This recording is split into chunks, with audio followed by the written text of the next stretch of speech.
జీ5 ఉండగా మీ favourite TV shows ని మీరు అస్సలు మిస్ అవ్వలేరు. Complete free. ఆద్యా, నువ్వు ఇక్కడున్నావా? నీకోసం నేను ఇల్లంతా వెతుకుతున్నాను.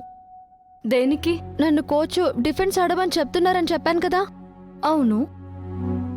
అసలు డిఫెన్స్ ఎలా ఆడాలో అర్థం కావడం లేదు. కోచ్ ఏమో డిఫెన్స్ ఆడమంటున్నారు. నేను స్ట్రైక్ బాగానే ఆడతాను కదా. అయినా నేను ఎలా ఆడితే ఆయనకేంటి? నేను చదువుకోవాలని కదా కాలేజ్కి వెళ్ళేది. రామలక్ష్మి, హాకీ ప్లేయర్ అవ్వాలని కూడా అనుకున్నావు, మర్చిపోయావా? అది కూడా నా కల. ఆ విషయం ఎప్పుడు ఇంట్లో తెలిసిపోతుందోనని టెన్షన్గా ఉంది ఆద్య. అందుకే హాకీ వదిలేద్దామంటే ఆయనేమో హాకీ ఆడకపోతే కాలేజ్ నుంచి వెళ్లాల్సి ఉంటుందని అంటున్నారు. నేనిప్పుడు ఇరుక్కుపోయాను ఆద్య. ఎందుకు ఇరుక్కుపోయావు? నీకు చదువుకోవాలనుంది, అలాగే హాకీ ఆడాలనుంది. నాకు తెలిసి నువ్వు హాకీ మీద కాన్సన్ట్రేట్ చేస్తే ఎక్కడికో వెళ్ళిపోతావు. అది జరగదాద్య. మన ఇంట్లో అస్సలు ఒప్పుకోరు. అక్కడ చదువుకోవాలి కాబట్టి నేను హాకీ ఆడుతున్నాను. అంతేకాని హాకీ ప్లేయర్ అవ్వాలంటే ఎలా సాధ్యమవుతుంది? అది నా వల్ల కావట్లేదు. నువ్వు హాకీ ప్లేయర్వి కాబట్టి నిన్ను హాకీ ప్లేయర్స్లో విన్నర్ని చేయాలనుకుంటున్నారు. అంత లేదు ఆద్య. నాకు డిఫెన్స్ ఆడటం రాదు, స్ట్రైక్ ఆడటమే ఇష్టం. అయినా నేర్చుకుందామని ట్రై చేస్తే ఇలా జరిగింది.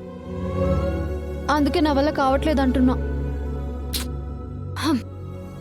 రామలక్ష్మి, మనం ఏదైనా విషయంలో గెలవాలి అంటే ముందు మన మీద మనకి నమ్మకం ఉండాలి.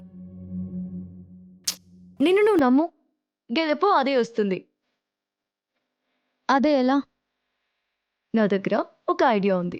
ఏంటది? ఇందులో హాకీ గేమ్లో డిఫెన్స్ ఎలా ఆడాలో చూసి నేర్చుకో. డిఫెన్స్ ఎలా ఆడతారో బాగా గమనించు. అర్థం కాలేదు కదా? చూపిస్తా, ఉండు.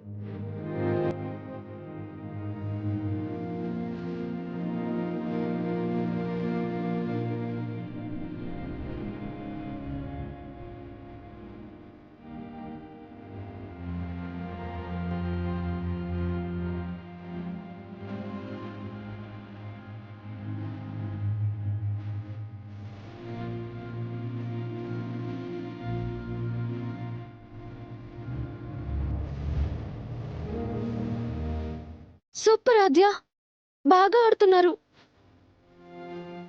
ఈ ఆటను బాగా గమనించి రేపు నేను కూడా ఎలా ఆడతానో చూడు. నువ్వు కూడా నా గేమ్ చూడడానికి రావాలి. నేనెందుకు రామా? నువ్వెలాగూ బాగా ఆడతావని నాకు తెలుసు కదా. లేదు, నువ్వు రావాలి. నా గేమ్ చూడాలి. చూస్తున్నావు అంతే. సరే. జీ5 యాప్ డౌన్లోడ్ చేసి అన్ని ఎపిసోడ్స్ పూర్తి ఉచితంగా చూడండి.